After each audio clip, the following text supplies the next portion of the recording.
नमस्कार दोस्तों, आज हम बात करेंगे एक ऐसे तत्वदर्शी संत की जिसके जेल में रहते हुए भी करोड़ों लोग जुड़ रहे हैं और नाम दीक्षा लेकर सभी दुखों को दूर करके सर्व सुख प्राप्त कर रहे हैं। आज हम जानेंगे वही तत्वदर्शी संत रामपाल जी महाराज जेल में क्यों हैं और प्रमाणित करके दिखाएंगे कि ब्रह्मा विष्णु महेश की उत्पत्ति कैसे हुई, माता दुर्गा और ब्रह्म का क्या संबंध है, वेदों के अनुसार सृष्टि का रचयिता और सर्वोच्च परमात्मा कौन है, पूर्ण मोक्ष मार्ग तथा प्रमाणित भक्ति विधि क्या है। दोस्तों, आज हम ये भी जानेंगे कि अक्सर शादी में फेरों के समय पंडितों के द्वारा बोले जाने वाला मंत्र कश्यप गोत्री कश्यप गोत्रा मंत्र का रहस्य क्या है। दोस्तों, हमारा इतिहास गवाह है जो सत्य के मार्ग पर चला, उसके साथ ये नकली विद्वान असुर स्वभाव वाले धूर्त और मूर्ख लोगों द्वारा राजा और प्रजा को गुमराह करके महापुरुषों पर जुल्म करते आ रहे हैं और सच्चाई जानने के बाद जनता ने उन्हें पलकों पर बिठाया। जैसे श्री राम जी, श्री कृष्ण जी को पूरे जीवन संघर्ष करना पड़ा, सुकरात जी को जहर दे दिया गया, ईसा जी को करस करवा दिया गया, गांधी जी को कई बार जेल जाना पड़ा, गुरु नानक देव जी पानी पर चल सकते थे, अन्य लोकों में भी जा सकते थे, फिर भी बाबर की जेल में 7 महीना 17 दिन रहे। आखिर क्यों? लगभग 600 साल पहले कबीर साहब को इन धूर्त लोगों ने मारा, काटा, जलाया, खूनी हाथी के सामने डाला, गोले मारे थे और पूर्ण समर्थ होते हुए भी उन्होंने किसी का अहित नहीं किया। उसी प्रकार अब संत रामपाल जी को सत्य बोलने का इनाम दिया जा रहा है, लेकिन सत्य को कुछ दिन दबाया जा सकता है, मिटाया नहीं जा सकता। और वो समय अब आने दो जब जनता जवाब मांगेगी कि हमारे धर्म ग्रंथों में लिखा क्या है और हमें इन नकली विद्वानों ने अब तक बताया क्या है। तब छिपने को जगह भी नहीं मिलेगी। और रही बात संत रामपाल जी की जेल की, तो जिसकी लाठी उसकी भैंस, इसीलिए सी बात, जिसके पास ताकत होती है सरकार उससे डरती है। क्यों यहाँ मत कहे कि हम क्या करेंगे, भाई ये करना चाहिए वो करना चाहिए, बस करें, करके दिखाएं। संत रामपाल जी और आर्य समाजियों के बीच सत्यार्थ प्रकाश और पवित्र वेदों को लेकर आध्यात्मिक ज्ञान चर्चा न्यूज़पेपरों के माध्यम से शुरू की गई। लेकिन जब संत जी के तर्कों का जवाब आर्य समाजी देने में असमर्थ रहे तो आर्य समाजियों ने ज्ञान का उत्तर ज्ञान से न देकर हिंसा का रास्ता अपनाया और अनेक मिथ्या कहानी बनाकर के जनता व मुख्यमंत्री को भ्रमित करके सन 2006 में क्रोथा आश्रम पर आक्रमण कर दिया और संत रामपाल जी पर झूठे मुकदमे बनाकर जेल में डाल दिया गया। तो उसी समय से संत रामपाल जी अपने ऊपर लगे आरोपों की सीबीआई जांच की मांग कर रहे हैं, लेकिन आज तक जांच नहीं हुई। आखिर क्यों? मैं चाहता हूं कि कोई अपने आप को आर्य समाजी कहने लग जाए, इससे वो आर्य समाज के लोग नहीं हो जाते। यदि उनके वाणी और चरित्र में वो बात नहीं है तो मैं उनको आर्य समाजी नहीं मानता।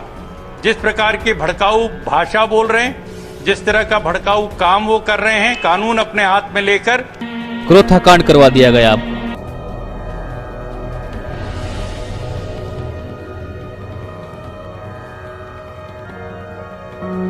बरवाला कांड करवा दिया गया। फिर संत रामपाल जी 2008 में बाहर आए, प्रचार प्रसार शुरू किया, बहुत तेजी से श्रद्धालु जुड़ने लगे। संत जी का बढ़ता बोलबाला देखकर फिर से संत रामपाल जी को सन 2014 में षड्यंत्र के तहत जमानत कैंसिल करवा के जेल में डाल दिया गया। तो संत रामपाल जी ने इन नकली विद्वानों के झूठ तथा पाखंड को उजागर करके सभी धर्म ग्रंथों के गूढ़ रहस्यों की सच्चाई दिखाने के कारण ही आज जेल में है। इसी संदर्भ में कबीर साहब जी ने भी कहा था, 5000 और 500 जब कलयुग बीत जाए, महापुरुष फरमान तब जग तारन को आए, जो मम संत सत उपदेश दृढ़ावे, वाके संग सभी राड बढ़ावे, या सब संत महंतन की करनी, धर्मदास में तो से वर्णी। अर्थात जो मेरा संदेश वाहक संत होगा उसके साथ संत महंत ईर्षा, झगड़ा और विरोध करेंगे, यह भी उस पूर्ण संत की मुख्य पहचान होगी। संत रामपाल जी ने अपने करोड़ों शिष्यों के अंधविश्वास, पाखंडवाद, रीति रिवाज, दहेज प्रथा,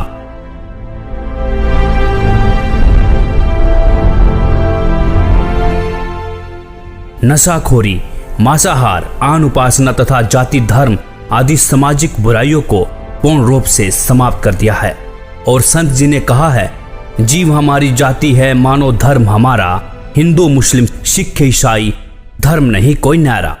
और इसके साथ ही संत रामपाल जी ने सन 2012 में विश्व के सभी धर्म गुरुओं को आध्यात्मिक ज्ञान चर्चा के लिए आमंत्रित किया था और कई धर्म गुरुओं की सच्चाई से भी रूबरू करवाया था। यह सिद्ध भी किया था कि इन सभी गुरुओं की भक्ति विधि शास्त्र विरुद्ध है। और गीता जी के अध्याय 16 के श्लोक 23 में भी लिखा है कि शास्त्र विधि को त्याग कर मनमाना आचरण करने से साधक को कोई भी लाभ नहीं मिलता है।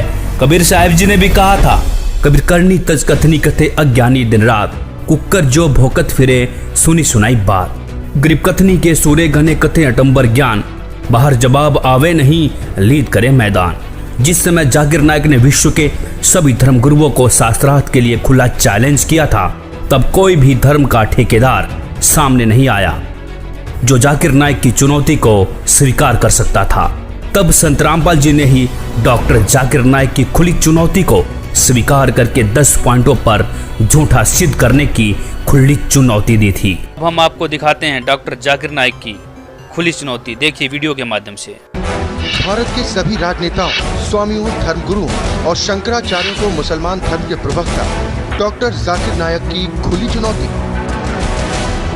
ये चैलेंज है, कोई भी शख्स हिंदुस्तान में हो, मिनिस्टर हों दो, कोई भी स्वामी हों दो, कोई भी शंकराचार्य हों दो, इंशाल्लाह मैं तालिब इल्म हूँ इस्लाम और दीगर मज़हब का। मैं तस्लीम करता हूँ कि डिबेट होना चाहिए, मैं उनसे डिस्कशन करता हूँ, अगर मुझे गलत साबित करो मैं बदलने को तैयार हूँ। ये मुसलमान की जबान है, हम जब जबान देते हैं उसका पालन करते हैं। संत रामपाल जी महाराज ने स्वीकार की मुस्लिम धर्म प्रवक्ता डॉक्टर जाकिर नायक की चुनौती। डॉक्टर जाकिर नायक के इस चैलेंज को स्वीकार करता हूं, लेकिन अपने उस वायदे को याद रखना जिसमें कहा है कि जो मुझे झूठा सिद्ध कर देगा, गलत सिद्ध कर देगा, मैं अपने आप को बदल लूँगा। चैलेंज आपको 10 पॉइंटों पर झूठा कर दूंगा सिद्ध, और कभी भी आकर के वो आध्यात्मिक ज्ञान चर्चा कर सकते हैं। और वो डॉक्टर जाकिर नायक अब तक संत जी के सामने नहीं आया। अब परमात्मा ने आके विकल्प बताया, वो हमने सुना नहीं, क्योंकि नकलियों ने सुनने नहीं दिया। नकली गुरुओं ने जो आज भी पंजे अड़ाना चाहते हैं, लेकिन अब इनके पंजे उखड़ जाएंगे, अब नहीं टेक पाएंगे, क्योंकि जनता शिक्षित है कि और ज्ञान सब ज्ञान डी, कबीर ज्ञान सो ज्ञान, और जैसे घोड़ा तोब कायम करता चले मैदान। और जो लोग कहते हैं कि संत रामपाल जी हिंदू विरोधी हैं, उन्हीं संत रामपाल जी ने ही इन धर्म के ठेकेदारों की लाज बचाई थी और यह सिद्ध किया कि सभी देवी देवता अपनी अपनी शक्ति के आधार पर स्वामी हैं, प्रभु हैं, भगवान हैं, साहब हैं। जैसे हमारे देश में MP, मंत्री, मुख्यमंत्री, प्रधानमंत्री, राष्ट्रपति हैं। अब मंत्री या मुख्यमंत्री को कोई राष्ट्रपति कहे, वो व्यक्ति महामूर्ख है, और ज्ञानी और अज्ञानी में यही अंतर है। दोस्तों, वास्तविकता ये है, संत रामपाल जी हिंदू विरोधी नहीं हैं। संत रामपाल जी तो धर्म ग्रंथों की वास्तविक सच्चाई दिखाकर शास्त्र अनुसार साधना सच्चे मंत्रों के आधार पर बताते हैं, और श्री ब्रह्मा जी, विष्णु जी, महेश जी, गणेश जी, दुर्गा जी ब्रह्म, परब्रह्म और पूर्ण ब्रह्म की प्रमाणित भक्ति विधि से साधना कराते हैं। शास्त्र अनुकूल साधना होने से साधक को सर्व सुख प्राप्त होते हैं, और इस भक्ति विधि से लाखों भक्तों को कैंसर, एड्स जैसी बीमारियों से जीवन दान मिल चुका है, और साधक इस विधि से पूर्ण मोक्ष का अधिकारी हो जाता है। अब हम प्रमाणित करके दिखाएंगे कि ब्रह्मा, विष्णु, महेश की उत्पत्ति कैसे हुई, माता दुर्गा और ब्रह्म का क्या संबंध है, और सर्वोच्च परमात्मा कौन है, पूर्ण मोक्ष मार्ग और प्रमाणित भक्ति विधि क्या है। प्रसिद्ध केवल हिंदी वाली में ब्रह्मा जी बता रहे हैं अपने पुत्र नारद को, ये संस्कृत शिवपुराण पृष्ठ 98 पे है। ये सब बताते हुए कि सृष्टि की रचना किसने की। यहाँ आ जाते हैं, जिस परब्रह्म के विषय में ज्ञान और अज्ञान से पूर्ण उक्तियों द्वारा इस प्रकार विकल्प किए जाते हैं, उसने कुछ काल के बाद, कुछ समय के बाद द्वितीय की इच्छा प्रकट की, उसके भीतर एक से अनेक होने के संकल्प उदित हुए। तब उस निराकार परमात्मा ने अपनी लीला शक्ति से अपने लिए एक मूर्ति की कल्पना की, और जो मूर्ति रहित परम ब्रह्म है उसकी मूर्ति कौन है? ये 100 पृष्ठ पे पढ़ रहे हैं हम, 100 पृष्ठ पे। भगवान सदाशिव हैं, ये काल है सदाशिव। अर्वाचीन और प्राचीन विद्वान उन्हीं को ईश्वर कहते हैं। उस समय एकाकी रहकर स्वेच्छा अनुसार विहार करने वाले उन सदाशिव ने अपने विग्रह से, अपने शरीर से स्वयं ही एक स्वरूप भूता शक्ति की सृष्टि की, जो उनके अपने श्रीअंग से कभी अलग होने वाली नहीं थी। उस पराशक्ति को प्रधान प्रकृति भी कहते हैं। उस दुर्गा को गुणवती माया बुद्धि तत्व की जननी और विकार रहित बताया गया है। वह शक्ति अंबिका कही गई है, उसी को प्रकृति दोबारा फिर कहा है। प्रकृति सर्वेश्वरी और त्रिदेव जननी नित्या और मूल कारण भी कहते हैं। सदाशिव द्वारा प्रकट की गई उस प्रकृति के 8 भुजाएं, ये प्रकृति दुर्गा को कहते हैं। कति स्पष्ट हो गया। वे जो सदाशिव हैं उन्हें परम पुरुष शिव शंभु और महेश्वर कहते हैं। 101 पृष्ठ पर हम चल रहे हैं, रुद्र संहिता, गीता प्रेस गोरखपुर से प्रकाशित। वे अपने सारे अंगों पर भस्म रमाए रहते हैं। उन काल रूपी ब्रह्म ने एक ही समय, ये काल रूपी ब्रह्म है, ये काल रूपी ब्रह्म, ये काल है, काल रूपी ब्रह्म ने एक ही समय शक्ति के साथ शिवलोक नामक क्षेत्र का निर्माण किया।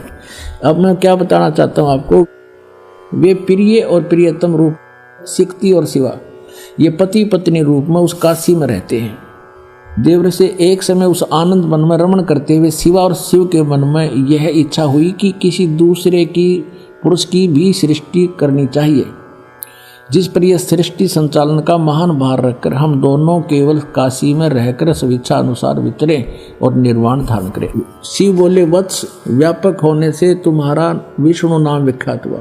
भगवान ब्रह्मा जी कहते हैं, देवर से तत्पश्चात कल्याणकारी परमेश्वर सांब सदाशिव ने पूर्व प्रयत्न करके मुझे अपने दाहिने अंग से उत्पन्न किया।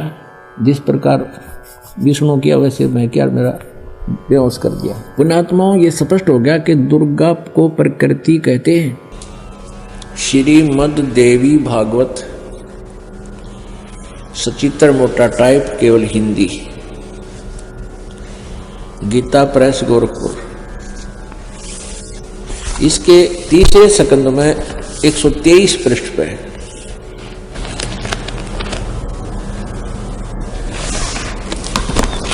ये है संक्षिप्त देवी भागवत तीसरा स्कंद, पृष्ठ 123 पृष्ठ। यहां से शुरू करते हैं। भगवान विष्णु जी अपनी माता दुर्गा की महिमा करता है और कहता, तुम शुद्ध स्वरूपा हो, यह सारा संसार तुम्हीं से उद्भासित हो रहा है। मैं ब्रह्मा और शंकर हम सभी तुम्हारी कृपा से विद्यमान हैं। हमारा आविर्भाव बिन जन्म, तिरोभाव बिन मृत्यु हुआ करता है। हमारा तो जन्म और मृत्यु, आविर्भाव और तिरोभाव होता है, अर्थात हम अविनाशी नहीं हैं। केवल तुम ही नित्य हो, तुम ही अविनाशी हो, जगत जननी हो, प्रकृति और सनातनी देवी हो। ये प्रकृति भी दुर्गा को ही कहते हैं। अब यहां देखिएगा, भगवान शंकर बोले, देवी यदि महाभाग विष्णु तुम्हीं से उत्पन्न हुए हैं, प्रकट हुए हैं, तो उनके बाद उत्पन्न होने वाले ब्रह्मा भी तुम्हारे ही बालक हुए। फिर मैं तमोगुनी लीला करने वाला शंकर क्या तुम्हारी संतान नहीं हुआ? अर्थात मुझे भी उत्पन्न करने वाली तुम ही हो। शिवे, संपूर्ण संसार की सृष्टि करने में तुम बड़ी चतुर हो। इस संसार की सृष्टि, स्थिति और संहार में तुम्हारे गुण सदा समर्थ हैं। उन्हीं तीनों गुणों से उत्पन्न हम ब्रह्मा, विष्णु एवं शंकर, यानी रजगुण ब्रह्मा, सतगुण विष्णु, तमगुण शिवजी शंकर नियम अनुसार कार्य में तत्पर रहते हैं। देखिएगा, अब इसके हम फिर आते हैं 7वें स्कंद में, और इसमें स्पष्ट लिखा है, गीता जी अध्याय नंबर 7 के श्लोक नंबर 4-5 में इकट्ठा किया है कि मेरी 2 प्रकार की प्रकृति है। एक तो जड़ प्रकृति, ये जड़ प्रकृति, और इससे दूसरी है वो जीव रूपा, यानी यह प्रकृति दुर्गा है मेरी। और 14वें अध्याय के अपने आत्मा में थोड़ा कंसेप्ट क्लियर हो जाए, क्योंकि बार बार नहीं मिलता है समय जो आज रजा बख्शी भगवान ने। 3, 4, 5 में ही देखिएगा, अध्याय नंबर 14 श्रीमद् भगवत गीता, और यहाँ देखिएगा 3रा श्लोक। हे अर्जुन, मेरी महत ब्रह्म रूप मूल प्रकृति संपूर्ण भूतों की यानी प्राणियों की योनि है, अर्थात गर्भाधान स्थान है, और मैं सबका पिता हूँ। मैं उस योनि में गर्भ को स्थापन करता हूँ, गर्भम दधामी, उसके संयोग से इन्होंने कुछ अपना बना रखा। सब भूतों की उत्पत्ति यानी प्राणियों की उत्पत्ति होती है। 4 में क्या कहा है? हे अर्जुन, नाना प्रकार की शरीरों में योनियों में जितने भी मूर्तियां अर्थात शरीरधारी प्राणी उत्पन्न होते हैं, प्रकृति तो उन सब की माता है, गर्भ धारण करने वाली माता, और मैं बीज स्थापन करने वाला पिता हूँ। 5वें में क्या कहा है? हे अर्जुन, सतगुण रजगुण और तमगुण ये प्रकृति से उत्पन्न, दुर्गा से उत्पन्न, प्रकृति संभवा, रजगुण ब्रह्मा, सतगुण विष्णु, तमगुण शिवजी, दुर्गा से उत्पन्न तीनों गुण अविनाशी जीव आत्मा को शरीर में बांधते हैं। ये कहेंगे तो ये रोक रहे हैं तीनों, ब्रह्मा विष्णु महेश कर्मानुसार, और परमात्मा कहते नहीं, ये 5 मिलकर प्रपंच बना रखा है, हमारी बात को समझ लेना, इनकी बातों में मत आना। अब परमात्मा कहते हैं कि इन 5 ने मिलकर ब्रह्मा विष्णु महेश माया दुर्गा और ये काल कहिए, इन 5 ने मिलकर ये प्रपंच बना रखा है। वाणी हमारी लइए, हमारे ज्ञान को गहराई से समझना। अब देखते हैं वेदों के अनुसार सृष्टि की रचना और माता दुर्गा, अष्टंगी व ज्योति निरंजन ब्रह्म की उत्पत्ति किसने की? अथर्ववेद भाषा भाष्य, भाष्यकार है 3रे ने, ये जब प्रदजे विद्वानस्य बंधु विश्वा देवानाम जनीमा विभक्ति ब्रह्मे ब्रह्मणे उद्भारे मध्यात नीचे ऊंचे सवधा अभी प्रतस्थो। सर्वप्रथम देवताओं व ब्रह्मांडों की उत्पत्ति के ज्ञान को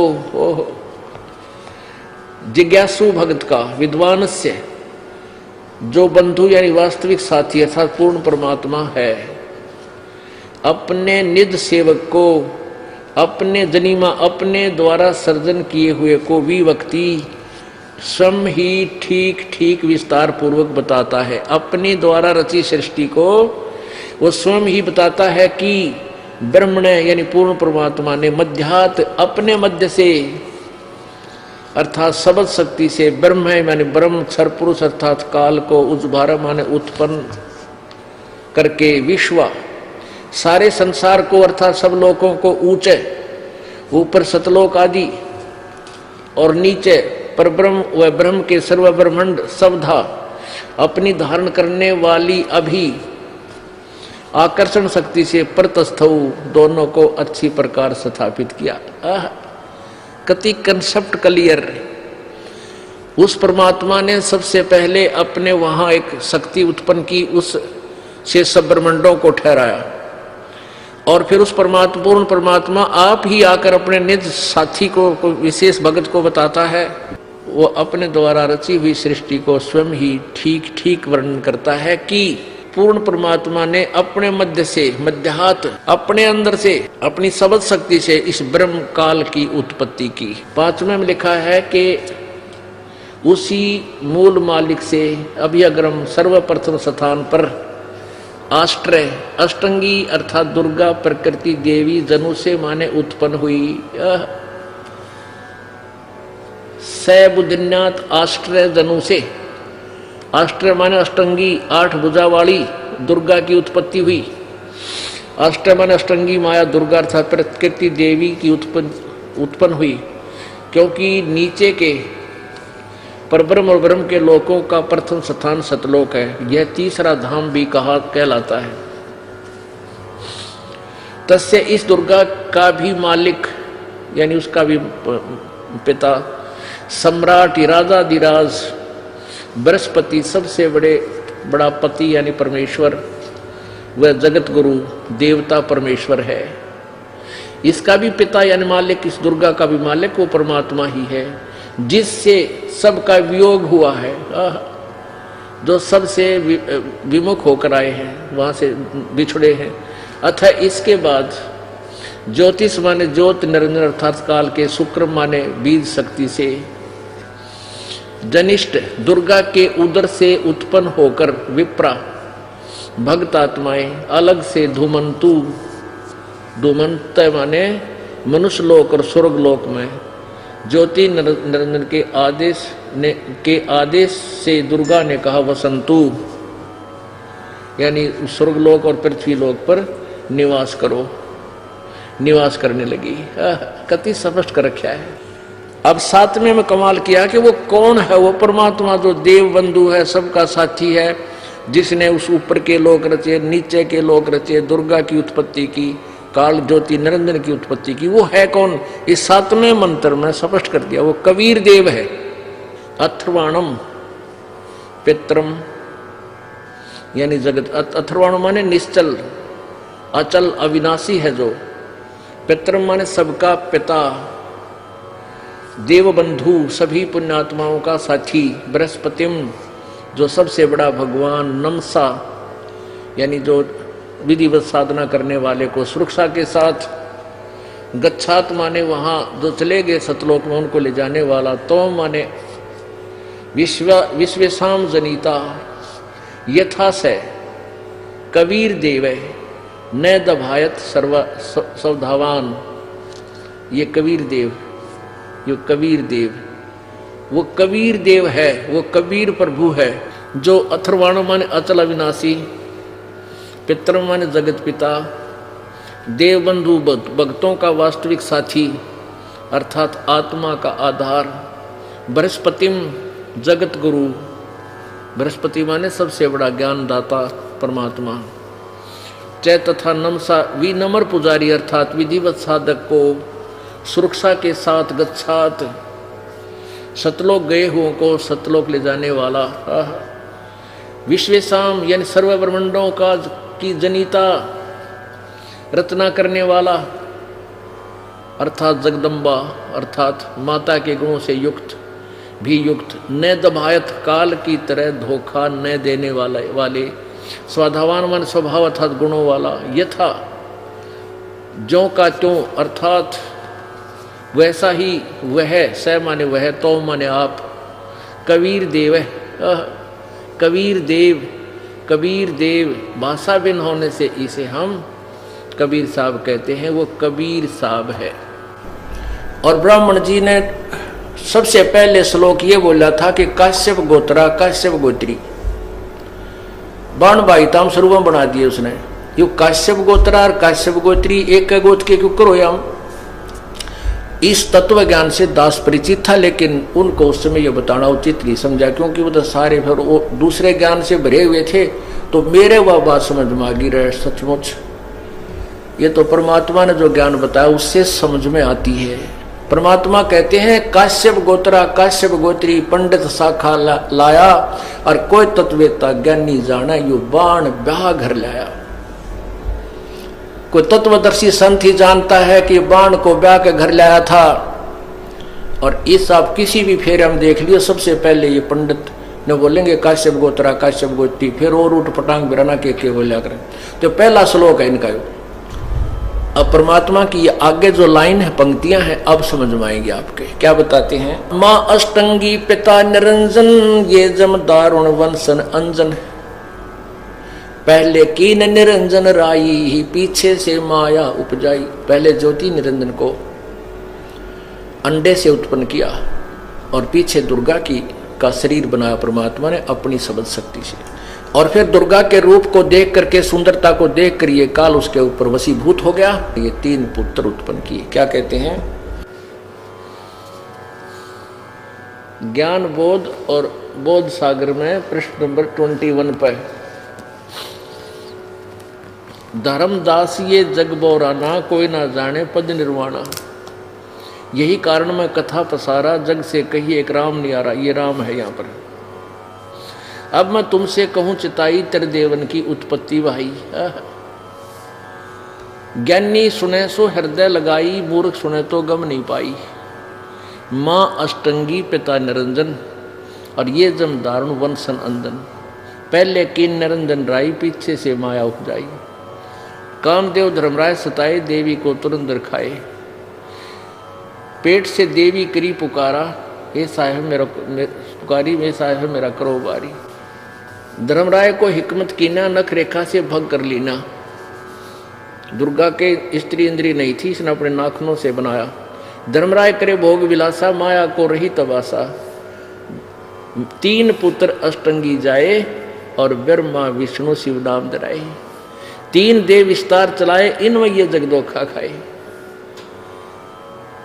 पुरुष गम कैसे कोई पावे, काल निरंजन जग भरमावे। परमात्मा को कैसे जाने, काल सबको भ्रमित किए हुए है। 3 लोक अपने सुत जिन्हा, सुन निरंजन बासा लीना। अलख निरंजन सुन ठिकाना, ब्रह्मा विष्णु शिव भेद नहीं जाना। 3 देव सो उसको झावा, निरंजन का वो पार नहीं पावे। ये ब्रह्मा विष्णु महेश की पीस निरंजन की पूजा करने लगे हैं, इसका भी ये पार नहीं पा सके।